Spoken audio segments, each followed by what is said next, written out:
అందరికీ నమస్తే అండి. మా బూతుల రాణి అంటే ఎవరో కాదండి, రోజా. చాలా రోజుల తర్వాత సాక్షి ఒక ఇంటర్వ్యూ ఇచ్చిందండి. ఆ ఇంటర్వ్యూలో ఈవీఎంల ట్యాంపరింగ్ అంటది, పవన్ కళ్యాణ్ గారిని విమర్శిస్తుంది, చంద్రబాబు నాయుడు గారిని విమర్శిస్తుంది, జగన్మోహన్ రెడ్డి దేవుడు అంటది. చంద్రబాబు నాయుడు గారిని ఉద్దేశించి ఆయన రాజకీయ నాయకుడు ఎలాగ అయ్యాడో నాకు ఇప్పటికీ అర్థం కావట్లేదు, ఆయన నాలుగు సార్లు ముఖ్యమంత్రి అయ్యాడు, ఆయన చాలా మాటలు మాట్లాడింది. ఒకసారి ఏమని మాట్లాడుతుందో వినిపిస్తామనంటే, చంద్రబాబు నాయుడు లాంటి వాళ్ళు, పవన్ కళ్యాణ్ లాంటి వాళ్ళు ఎలా లీడర్లు అయ్యారో నాకు ఇప్పటికీ అర్థం కాదు. ఒక వాగ్దానం చేస్తే ఆ వాగ్దానం నెరవేర్చారు. చంద్రబాబు నాయుడు గారి ప్రభుత్వంలో మనం చాలా సార్లు చూసాం. ఆయన 4 సార్లు ముఖ్యమంత్రి ఎలా అయ్యాడో తెలియదు, కానీ ఆయన ఇచ్చిన వాగ్దానాలు 90% చేయడు. చేసిన వాటిలో పబ్లిసిటీ కోసం పొద్దున్నైతే పచ్చిబూతులు మాట్లాడే నువ్వే 2 సార్లు ఎమ్మెల్యేగా గెలిచి ఒకసారి మంత్రి అయ్యావు కదా. బూతులు మాట్లాడి రోతగా ప్రవర్తించే నువ్వే 2 సార్లు ఎమ్మెల్యే అయ్యి ఒకసారి మంత్రిగా చేసి ఇవాళ నోటుకొచ్చిన అడ్డమైన కూతురు కూతున్నావు కదా.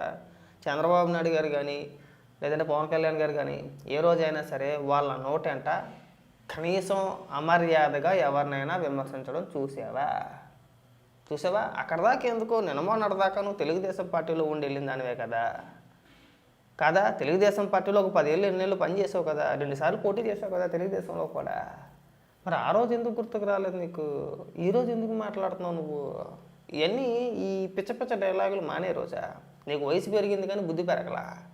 మనకు వయసు వచ్చింది, మనం మంత్రిగా చేసాం, మనకి కనీసం ఆ మెచ్యూరిటీ మనకు ఉండాలి. మనం ఏం మాట్లాడుతున్నాం, ఎందుకు మాట్లాడుతున్నాం అనేది. సరే, వాగ్దానాల గురించే తీసుకుందాం మనం. ఓకే, నువ్వు అన్నట్టుగా అన్న వాగ్దానాలు నెరవేర్చట్లేదు అన్నావు కదా, పోనీ ఆ పాయింట్కి తీసుకుందాం. 2019 ముందు, ఈ ఎన్నికల ముందు మీరు ఏమైనా ప్రచారం చేశారు? నేను వస్తే వారం రోజుల్లో సిపిఎస్ రద్దు చేసేస్తానన్నాడు. చేయలేదే, చేశారా? అబ్బాయి అయిపోద్దన్న, దాన్నే ఉంది. జస్ట్ 1 వీక్ నేను అధికారంలోకి వచ్చిన తర్వాత, నేను ముఖ్యమంత్రిగా సంతకం చేసిన తర్వాత జస్ట్ 1 వీక్ అన్నాడు అంతే. అయిందా? వారంలో సిపిఎస్ రద్దు అయిందా? చేయలేదు. నెక్స్ట్ ఇంకొకటి, పోలవరం ప్రాజెక్టు. నేను అధికారంలోకి రాగానే పోలవరం ప్రాజెక్ట్ని యుద్ధ ప్రాతిపదికన కంప్లీట్ చేసేస్తాను అన్నాడు. అయిందా? చేశారా? పోలవరం ప్రాజెక్ట్ని కంప్లీట్ చేశారా? ఏమని మాట్లాడారు? 2020 డిసెంబర్ అన్నారు, 2021 డిసెంబర్ అన్నారు, బట్టలెడతానన్నారు, అనిల్ కుమార్ యాదవ్ని తీసుకొచ్చి గొర్రెలుగా అసెంబ్లీలో అరిపించేశారు. ఏమైంది? పోలవరం 5 ఏళ్లలో సర్వనాశనం చేసి పెట్టేశారు. 2 పోయినాయి, పక్కన పెట్టేసి అక్కడ మీరు ఇచ్చిన మెయిన్ 2 వాగ్దానాలు పోయినాయి. 3ఏది? ప్రత్యేక హోదా. నేను ముఖ్యమంత్రి అయితే కేంద్రం మెడలు ఉంచేసి అక్కడి నుంచి తాడుకు కట్టుకొని బరబరా ఈడ్చుకొచ్చేస్తాను ప్రత్యేక హోదా రాగానే మనకి కంపెనీలన్నీ ఫ్రీగా వచ్చేస్తాయి, ఎవరు కూడా ఇన్కమ్ ట్యాక్స్లు కట్టవసరం లేదు, మన రాష్ట్రం వెలిగిపోద్ది, నేను వెలిగించేస్తాను, కొవ్వొత్తి అక్కడ మిడిల్లో రాష్ట్రం మధ్యలో పెద్ద కొవ్వొత్తి నేను టిక్మని వెలిగించేస్తాను అక్కడ అని చెప్పేసి అన్నాడు. ఏమైంది? ఏం చేసావు? ప్రత్యేక హోదానే అధికారంలోకి రాగానే మన దగ్గర అంత బలం లేదు, బొబ్బు అని అడుక్కోవడమే అన్నాడు. 3 పోయినాయా? తర్వాత మద్యపాన నిషేధం. బాగా గుర్తుపెట్టుకో, మద్యపాన నిషేధం. జగన్మోహన్ రెడ్డి 2019 ఎన్నికల ముందు మెయిన్ అంటే చేసిన వాగ్దానాల్లో నేను మెయిన్ వాగ్దానాలు తీసుకుంటున్నా, తర్వాత ఇంకా చాలా చేశాడు. మద్యపాన నిషేధం ఏమైంది? నేను అధికారంలోకి వచ్చిన తర్వాత రేట్లన్నింటినీ కూడా ఆకాశానికి అందించేస్తాను, దఫల వారీగా 2 దశల్లోనో 3 దశల్లోనో మద్యపాన నిషేధం చేసేస్తాను. కేవలం మద్యం 5 స్టార్ హోటల్స్లో మాత్రమే ఉంటుంది. ఎవడైనా మద్యం తాగాలంటే రేట్లు చుక్కలంటే వేయాలి, కొనలేని సామాన్యులు కొనలేని స్టేజ్కి నేను తీసుకెళ్తాను అన్నాడు. ఏమైంది? 5 ఏళ్ళు పరిపాలించారు కదా, ఏం చేశారంటే ప్రభుత్వమే మద్యం అమ్మేసి రేట్లు ఆకాశానికి అందించేశారు. అదైతే వాస్తవమే, ఆ మాట మీద నిలబడ్డాడు. అది పైగా బ్రాండ్లు తీసుకొచ్చాడు, లోకల్ బ్రాండ్లు అన్నీ కూడా మన నాయకులకు సంబంధించిన బ్రాండ్లు అన్నీ తీసుకొచ్చి మీరే అమ్మేశారు. అమ్మారా లేదా? అక్కడ దాకా ఎందుకు? జగన్మోహన్ రెడ్డి వరకు ఎందుకు? నువ్వే ఈ 2019 ఎన్నికలంటే లాస్ట్ టైం ఎన్నికల ప్రచారంలో నువ్వు ఇచ్చిన హామీ ఏంటి?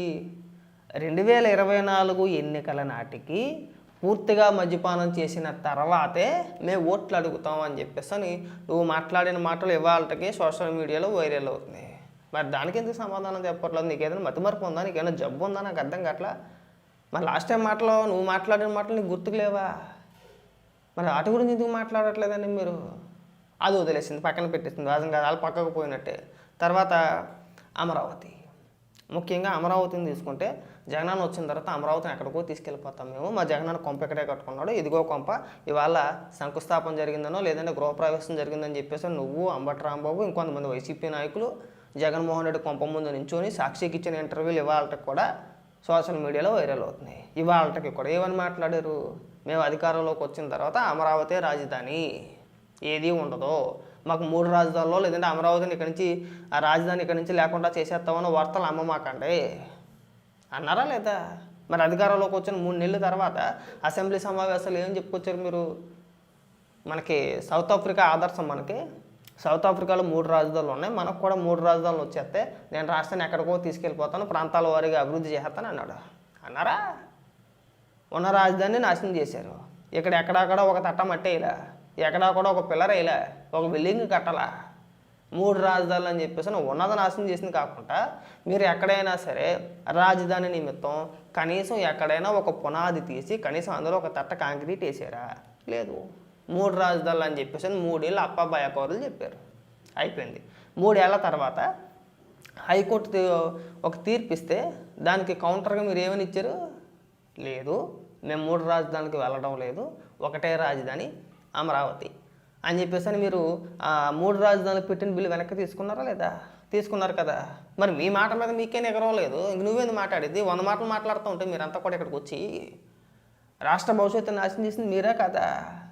స్టిల్ ఇవాళ కూడా ఏదైనా ఒక పరిశ్రమ వస్తే ఆ పరిశ్రమ రానివ్వరు, ఆ పరిశ్రమ పైన నెగిటివ్గా ప్రచారం చేయాలి. భూములు 99 పైసలకి ఇచ్చేస్తున్నారని, లేదంటే ఎందుకు ఇవ్వాలని చెప్పేసి అని 100 కోట్ల రూపాయలు విలువలు చేసేసేయి, మేము అధికారంలోకి వస్తే మేము తినేద్దాం అనుకున్నాం ఆ భూములన్నింటినీ కూడా అని వాళ్ళకి ప్రచారం చేసేది మీరే కదా. మరి అసలు నీకు సిగ్గు సెరవు లాంటిది ఏదైనా ఉందా రోజు అసలు? పైగా ఇది ఆ వివేకానందరెడ్డి హత్య గురించి కూడా ఇవి చాలా స్టోరీలు చెప్పుకొచ్చింది. ఆ వివేకానందరెడ్డి మర్డర్ జరిగింది చంద్రబాబు నాయుడు గారి హయాంలో, దానికి రాజకీయ రంగు పులి వేసారు, జగన్మోహన్ రెడ్డికి అంటగట్టేస్తున్నారు, తల్లి చెల్లి బాబాయ్ అంటున్నారు, ఇది ఎక్కడ పద్ధతి, ఇదేనా రాజకీయం అని చెప్పేసి అని మాట్లాడి మీరు అసలు వివేకానందరెడ్డి హత్యని రాజకీయంగా పులిమింది ఎవడో, ఏ అతవా ఎవడో చెప్పనా? ఆడికి ఒక సొంత పేపర్ ఉంది, మళ్ళీ మీ నాయకుడే చంద్రబాబు నాయుడు గారి చేతులు పెద్ద కత్తెట్టి నారాసుర రక్త చరిత్ర అని చెప్పేసి అని ఉదయాన్నే పెద్ద తన పేపర్లో ఒక పెద్ద ఫోటో వేసి చంద్రబాబు నాయుడు గారి చేతిలో కత్తెట్టి వార్తను రాసేసాడు. దాన్ని రాజకీయం చేసిన ఎదవెవడో, వివేకానందరెడ్డి గారి హత్యని రాజకీయంగా తీసుకెళ్ళిన ఎదవెవడో, ఆ ఎదవకు చెప్పు ఫస్ట్ వెళ్ళి. తీసుకెళ్ళాడుగా, రాజకీయం చేశారు కదా 2019 ఎన్నికల్లో. ఈ హత్యని మీరు ఆయుధంగా వాడుకున్నారా లేదా? వాడుకున్నారు. 5 ఏళ్ళు అధికారంలో ఉన్నారు కదా, ఏం చెప్పారు మీరు? మేము చెప్పేదే ఉంది ఇందులో, మేమే సపరేట్గా విమర్శించట్లా. స్వయంగా జగన్మోహన్ రెడ్డి చెల్లే కదా వివేకానంద రెడ్డి గారి కూతురు సునీత, షర్మిలా చెల్లే కదా, విజయమ్మ గారు సొంత తల్లే కదా. వాళ్ళు బయటకు వచ్చి ఏమని మాట్లాడారు? ఈ హత్య వెనకాతల అవినాష్ రెడ్డి ఉన్నాడు, అవినాష్ రెడ్డి పాత్ర ఉంది. నేను జగన్మోహన్ రెడ్డిని కలిసినప్పుడు జగన్మోహన్ రెడ్డి నా మీద ఇప్పటికి 33 కేసులు ఉన్నాయమ్మా, ఇది 34వది అవుద్ది, ఏం వద్దు అని చెప్పేసి అన్నాడని చెప్పేసి ఎవరు చెప్పారు? వివేకానంద రెడ్డి గారి కూతురు సునీత చెప్పింది. జగన్మోహన్ రెడ్డికి చిన్నాన్న కూతురు, చెల్లి. బయటోడు ఎవడో చెప్పలా. షర్మిలా కూడా ఈ హత్య గురించి మాట్లాడుతూ మా అన్న హత్య చేసిన వ్యక్తిని కాపాడుతున్నాడని చెప్పేసి ఎవరు చెప్పారు? షర్మిలా చెప్పింది. జగన్మోహన్ రెడ్డికి సొంత చెల్లే, ఒక తల్లికి పుట్టిన బిడ్డలు ఇద్దరు కూడా. ఎవరు చెప్పారు? వాళ్ళే చెప్పారు, మేము చెప్తున్నామా? ఇన్ని మీ కింద నెట్టుకొని మళ్ళీ మీరు తిరిగి ఎదుటని విమర్శించడం. ముందు మీరు చేసిన విమర్శలకి మీరు ఒక క్లారిటీ ఇచ్చే ప్రయత్నం చేస్తే బాగుంటుంది. మీరు తేల్చలా, ఇంకా వాగ్దానాల గురించి హామీల గురించి మీరే మాట్లాడాలి. ఇంకా చాలా ఇచ్చాడు అన్న, 1 కాదు 2 కాదు. అందరిని వెలిగించేస్తాను, RKG బంగారం, బెంచ్ కారు, ఉద్యోగాలు ఇచ్చేస్తాను, ఇంకా చెప్పుకుంటా పోతే ఒక రోజు పట్టుద్ది. నువ్వు వ్యంగ్యంగా ఎటకారంగా ఈవీఎంలని ఇంకొకటని నీకు మించిన ఎటకారంగా మేము కూడా మాట్లాడగలుగుతాం. కాస్త బుద్ధి తెచ్చుకో, కాస్తైనా సరే. ఓడిపోయినా సరే మీకు సిగ్గురాలా, అయినా సరే ఈవీఎంలు అంటుంది మళ్ళీ. పోనీ మీరు అలాగే అనుకోండి, పోనీ మీరు ఆ భ్రమలో ఉండడం కూడా మంచిదే, మీరు ఆ ఈవీఎంల భ్రమంలో ఉండడం కూడా మంచిదే. మీరు 29లో ఎలాగా రారు, 29లో ఎలాగా రారు కాబట్టి ముందు నుంచి కూడా ఒక ప్రణాళిక సిద్ధం చేసుకుంటున్నారు. ఓడిపోయిన తర్వాత మళ్ళీ ఈవీఎంలు అంటారు, అంతకుమించి ఏమీ లేదు. అంతే, మీకు అదొకటే వచ్చింది. అసెంబ్లీకి వెళ్ళమంటే వెళ్ళలేరు, సబ్జెక్ట్ మీద మాట్లాడమంటే మాట్లాడలేరు. నువ్వు ఒక నెలకోసారి వస్తావు, జగన్మోహన్ రెడ్డి నెలకోసారి వస్తాడు. అప్పుడప్పుడు వచ్చి టిక్టిక్లు ఆడిచ్చి 2 ప్రెస్ మీట్లు పెట్టేసి వెళ్ళిపోతారు. ఇంటర్వ్యూలు పెడుతూ నువ్వు ఇలా మాట్లాడుతున్నావు కదా, ఇంతే ఉంటుంది ఇక్కడ నుంచి. అంతకుమించి ఏం ఉండదు ఇక్కడ. మీరు విమర్శలు చేయడానికి తప్పితే మీరు దేనికి పనికిరారు. మీరు చేసింది ఏ డెవలప్మెంట్ లేదు రాష్ట్రానికి. ఒకవేళ నిజంగా ఏదన్నా చేసి ఉంటే మీ హయాంలో నువ్వు మంత్రిగా చేసావు కదా, నువ్వు టూరిజం మినిస్టర్గా చేసావు కదా, దానికి సంబంధించి మాట్లాడు. నీ హయాంలో నువ్వు రాష్ట్రానికి సంబంధించి ఎన్ని డెవలప్మెంట్ ప్రాజెక్టులు తీసుకొచ్చావు, ఎన్ని భవనాలు కట్టేసావు, టూరిజం నువ్వు ఏ విధంగా డెవలప్మెంట్ చేసావు అనేది ఒక 10 నిమిషాలు ప్రెస్ మీట్ పెట్టి చెప్పు. ఆ రుషికొండ భవనం గురించి కూడా మాట్లాడిందంలో. ఆ రుషికొండ భవనం జగన్మోహన్ రెడ్డి అంటున్నారు కదా, మరి జగన్మోహన్ రెడ్డికి రాసి ఇచ్చండి.